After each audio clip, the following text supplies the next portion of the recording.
All right, we're back at the GSMC Golf Podcast presented by the GSMC Sports Network. We're going to talk about LIV Golf Houston, how that shaped up over this past weekend, as it was a pretty fun weekend, as the teams that played very well was kind of a shape up from what we've seen.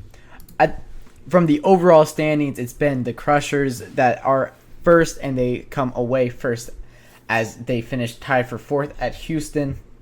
They've been in first for a long time. They opened the year with a second, a fourth, two first, and since then they haven't given up that first place spot.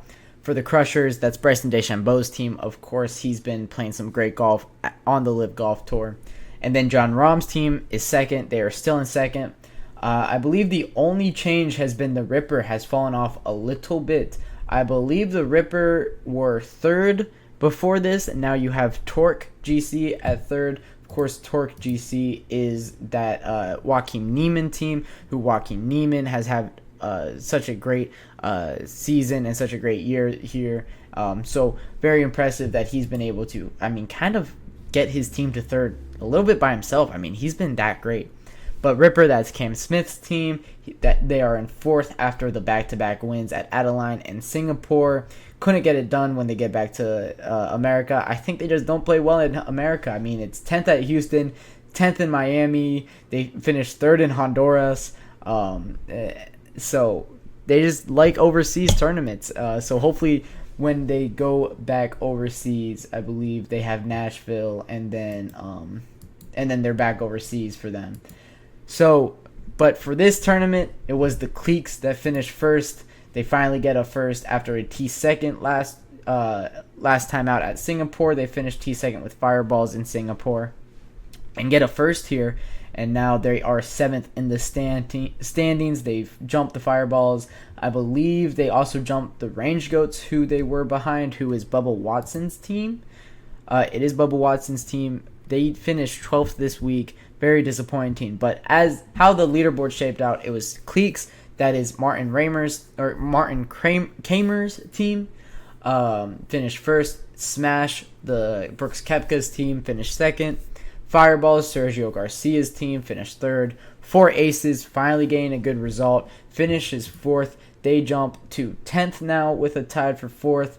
Their best result before that was a second, but that was the second tournament of the year, and since then it's been 10, T7, 8, 12, T8 for them. So very disappointing year. They are in 10th. That is Dustin Johnson's team. He hasn't played great golf this year, Dustin Johnson, but was able to get it done this year. It was really on Patrick Reed, who hasn't had a great year at all. He's turned it around a little bit. Crushers are fifth, but they keep their number one spot in the overall standings. It was DeChambeau. Had a pretty good week. Joaquin Niemann's team finished sixth. That's Torque. That's also with Munoz, Pereira, and Ortiz. And then seventh, Jon Rahm's team with Tyrell Hatton, Vincent, and Surratt.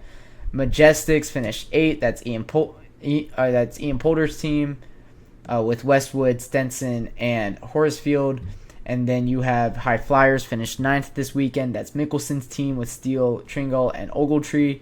Ripper finished 10th. Of course, that's Cam Smith's team. We already talked about with them. They also have Leishman, Herbert, and Jones.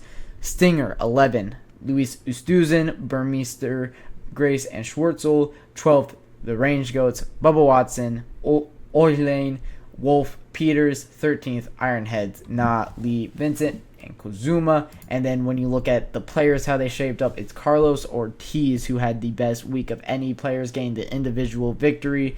Adrian Meronk for Cliques GC finished 14 under. He was tied for second, or he got sole possession of second with Patrick Reed. Or he got sole possession of second. Patrick Reed got third at 13 under.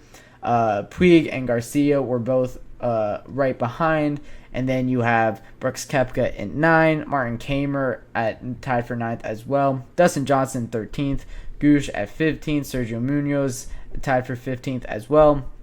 Carlos Schwartzel at 18th. You have Tyrell Hatton, Bryson DeChambeau. Both those guys finished 18th. Bryson DeChambeau going into a U.S. Open now this weekend. Finished 5 under. So maybe a thing to look at when you're looking at his momentum going to that U.S. Open. Maybe it's thrown off a little bit from this result. But some guys that just played some bad golf this weekend, it's Jon Rahm had to withdraw. Luis Oosthuizen, both of them withdrew. So I don't know the reason for either of them withdrawing, so I can't speculate on that too much. Hopefully both of them are doing well. Their injuries not too insurmountable, as both of them are I believe both of them qualify for the U.S. Open, if I'm not mistaken. I know Jon Rahm qualifies for the U.S. Open, so we'll see if we see him at number 2 Pinehurst. You have Bubba Watson, who finished bottom of the barrel pretty much at 6 over. He finished 51. You also have Cam Smith, who is 48th. Ian Poulter, 46th. He had a pretty bad week. You also have Phil Mickelson, 37th. Joaquin Niemann, who has had such a fantastic season, finished tied for 32nd with Harold Varner and a bunch of guys. So, Houston proved to be a very easy course, I would say. A lot of guys were able to go out there and score, but for the ones that weren't able to do so quite as well, they finished at the bottom, and a lot of these guys kind of are consistently at the bottom. I've seen Bubba Watson at the bottom of these leaderboards a lot. He's not playing his best of golf, definitely not playing his best of golf. Phil Mickelson hasn't been really above where he's been at that 37 mark. But it played as a very fun course. There was difficult holes all over the place. We saw it on Thursday. It was a very long course. I believe there was a par 5 that was about 600 yards. All the par 3s were above 200 yards as well. So the greens were a little bit easier. I saw a lot of putts rolling comparative to the Memorial. I mean, I watched these tournaments side by side, and it was kind of night and day. The Memorial, of course, has some of the best greens in the world. And then Houston Golf, I think it's Houston Golf Club is where this event took place, if I'm not mistaken. And they a little bit worse of greens than, of course, the Memorial, but that's comparing apples to oranges, if you will. It was a very entertaining one, though. I mean, LIV Golf has proved to be entertaining ever since its inception. You can count on that. The Memorial, in my opinion, was a little bit more entertaining because you have Scottie Scheffler doing so well and Colin Morikawa right on his tail, and then some guys like Victor Hovland, who was competing and then kind of fell off.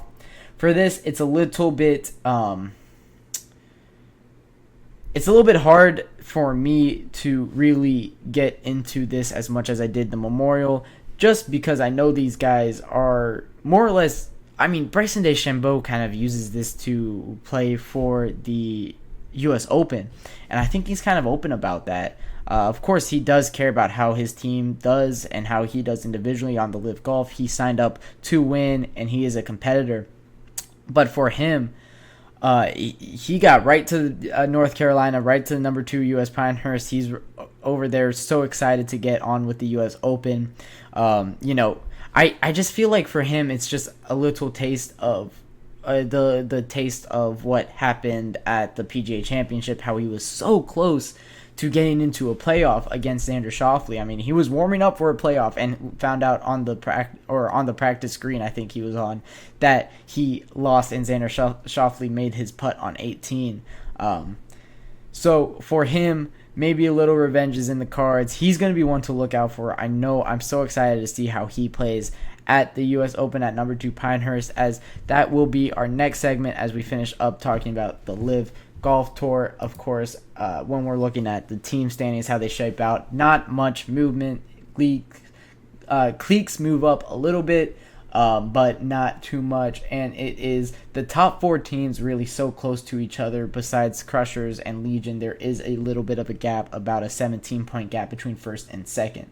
But it's going to be interesting to see how the rest of this shapes up, as there are five tournaments left in the LIV Golf season. But moving on, we have the U.S. Open news and what's going on over there, as there are a few things to talk about that's going on in North Carolina right now.